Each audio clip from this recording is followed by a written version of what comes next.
Now let's enhance the video even more. Go to Effects and look for Thunder.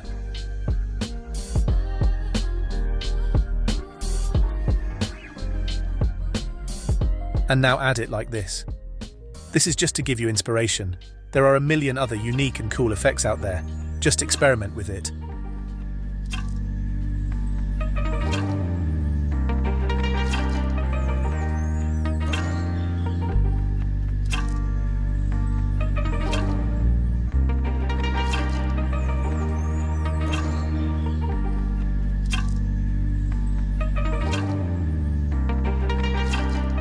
I am also going to add this